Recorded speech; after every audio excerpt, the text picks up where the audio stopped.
ज़्यादातर लोग अस्थमा को एक बीमारी की तरह से जानते हैं कि लंग्स में नलियों के सिकुड़ने की या नलियों के सूजन की बीमारी है, लेकिन इसके भी बहुत सारे टाइप्स होते हैं।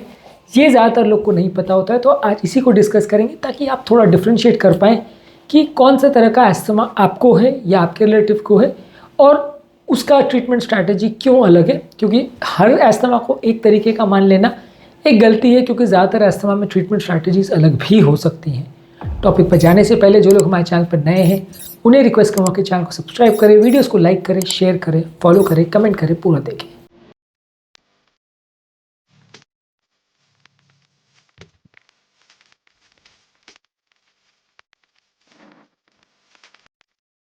सबसे पहले तो है allergy induced asthma. Allergy induced asthma का मतलब है कि यदि कोई एलर्जिन या कोई ऐसा पदार्थ शरीर में आ रहा है जो कि आपकी श्वास की नलियों को सूजन करवा रहा है या उसमें इन्फ्लेमेशन क्रिएट कर रहा है या जिसकी वजह से नलियों में कोई एलर्जिक रिस्पॉन्स ट्रिगर हो रहा है, तो उसकी वजह से अस्थमा का अटैक आता है और नलियाँ सडनली रिएक्शन की वजह से सिकुड़ जाती हैं। ये एलर्जिन कोई भी हो सकता है। हवा में मौजूद पॉलन ग्रेन्स जो कि पेड़ों पौधों से आते हैं, धूल की वजह से हो सकता है, कीटाणु या माइट्स की वजह से हो सकता है, एनिमल के या जानवर के बाल यानी डैंडर से हो सकता है, फंगल की वजह से हो सकता है, मोल्ड की वजह से हो सकता है। तो ये किसी भी एलर्जिन की वजह से जो नलियों के सिकुड़ने का या कॉन्ट्रैक्ट होने का जो प्रोसेस है उसको एलर्जिक अस्थमा बोलते हैं। इसके अलावा एक नॉन एलर्जिक अस्थमा होता है जिसमें कोई एलर्जिन इन्वॉल्व नहीं होता, कोई ऐसी चीज़ नहीं होती जिसकी वजह से नलियों में सूजन हो रहा है, लेकिन एक्सेसिव एक्सरसाइज करने की वजह से, ठंडी हवा की वजह से, इन्फेक्शन की वजह से, एयर पोल्यूशन की वजह से या कोई वातावरण में मौजूद कोई इरिटेटिंग एनवायरमेंटल चीज़ है, इसकी वजह से भी नलियाँ सिकुड़ सकती हैं। तो ये नॉन एलर्जिक अस्थमा होता है। ऑब्वियसली एलर्जिक अस्थमा में आपको ज़्यादातर फोकस करना पड़ेगा कि एलर्जी करने वाले तत्वों को हटाने पे। नॉन एलर्जिक अस्थमा में वातावरण को क्लियर करने के लिए या पोल्यूटेंट या इरिटेट करने वाली चीज़ों को हटाने पर फोकस करना पड़ेगा। दोनों में ट्रीटमेंट स्ट्रैटेजी ज़्यादातर सेम है, थोड़ा बहुत डिफरेंस होता है। इसके अलावा एक एक्सरसाइज इंड्यूस अस्थमा है जिसमें एक्सरसाइज ज़्यादा करने के बाद, खासकर ठंडे वातावरण में एक्सरसाइज करने के बाद खांसी होना, वीजिंग होना या छाती में भारीपन लगना, इस तरह के सिम्टम्स हो सकते हैं, सांस फूलना हो सकता है। तो ये ज़्यादातर एक्सरसाइज के बाद ही होता है। इसमें आप एक्सरसाइज को अगर कम करोगे या उसको ध्यानपूर्वक करोगे तो अस्थमा कंट्रोल हो सकता है। एक होता है ऑक्यूपेशनल अस्थमा।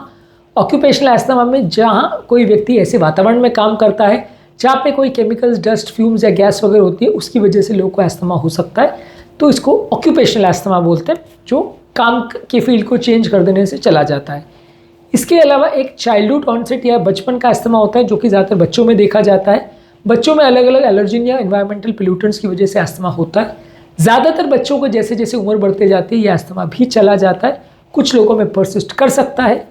इसी का उल्टा होता है अडल्ट ऑनसेट अस्थमा, जो कि बच्चों में नहीं होता, अडल्ट लोगों में या उम्र अचीव करने के बाद लोगों को पहली बार स्टार्ट होता है। ये कोई भी इन्फेक्शन की वजह से, कोई भी वातावरण में चेंज की वजह से, पोल्यूटेंट्स की वजह से, इरिटेंट्स की वजह से हो सकता है। ये अस्थमा बच्चों में नहीं होता, उम्र दराज लोगों में ज़्यादा देखने को मिलता है, इसे अडल्ट ऑनसेट अस्थमा बोलते हैं। इसके अलावा अस्थमा की सीवियरिटी के हिसाब से दो तरह के अस्थमा होते हैं, एक सीवियर अस्थमा और एक steroid resistant asthma. Severe asthma का मतलब ये है कि वो अस्थमा जो किसी एलर्जिन की वजह से या मल्टीपल एलर्जी की वजह से हो रहा है, जिसको आप बार बार अटैम्प्ट्स के बाद भी अलग अलग मेडिसिन, अलग अलग स्टीरॉइड्स, अलग अलग इंजेक्शंस के द्वारा भी इसे कंट्रोल नहीं कर पा रहे हैं। फ्रीक्वेंसी ऑफ जो एलर्जिक रिस्पॉन्सेज है वो ज़्यादा हो रही है, बार बार पेशेंट को अटैक आ रहे हैं, दवाइयों को भी रिस्पॉन्ड नहीं कर रहा है, तो उसको सीवियर अस्थमा की कैटेगरी में रखा जाता है। अगला होता है स्टीरॉयड रेजिस्टेंट अस्थमा। ये अस्थमा ज़्यादातर अस्थमा के पेशेंट में जो स्टीरॉयड यूज़ करते हैं उससे ज़्यादातर लोग को रिस्पॉन्स आ जाता है। यदि किसी व्यक्ति को स्टीरॉयड यूज़ करने के बावजूद भी रिस्पॉन्स नहीं आ रहा है तो वो ज़्यादा सीवियर अस्थमा की कैटेगरी में आएगा, और वैसे लोग को स्टीरॉयड रेजिस्टेंट अस्थमा माना जाता है। इनको ट्रीटमेंट करने के लिए दूसरी स्ट्रैटेजीज और एलर्जी से बचना, एलर्जेंस को अवॉइड करना, एनवायरनमेंट को क्लीन रखना, ये सारी चीज़ों का प्रयोग किया जाता है। पर ये अस्थमा ट्रीट करना अपने आप में टफ होता है, क्योंकि ये जो सबसे इंपॉर्टेंट दवा है स्टीरॉयड, उसको रिस्पॉन्ड नहीं करता, इसीलिए इसे स्टीरॉयड रेजिस्टेंट अस्थमा बोलते हैं। आज के टॉपिक में हमने बात करी कि अस्थमा एक अकेली बीमारी नहीं है, इसमें बहुत सारे तरीके का अस्थमा होता है। ज़्यादातर पेशेंट में इनहेलर्स और स्टीरॉइड्स का ही ज़्यादातर प्रयोग किया जाता है, पर फिर भी थोड़ा बेसिक डिफरेंस होता है।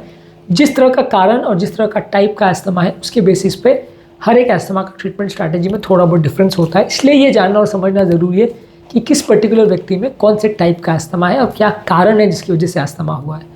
उम्मीद करूँगा कि आज के टॉपिक में कुछ नई बातें जानने को मिली होगी। अस्थमा के कितने टाइप के इनहेलर्स होते हैं और हर इनहेलर्स के इफेक्ट्स और साइड इफेक्ट्स क्या होते हैं इस पर भी हमने सेपरेट वीडियो किया, आप उसे भी ज़रूर चेकआउट करिए, आपको डेफिनेटली कुछ ना कुछ जानने को मिलेगा। जो लोग हमारे चैनल पर नए हैं उन्हें रिक्वेस्ट करूँगा कि चैनल को सब्सक्राइब करें, वीडियोज़ को लाइक करें, शेयर करें, फॉलो करें, कमेंट करें, पूरा देखें।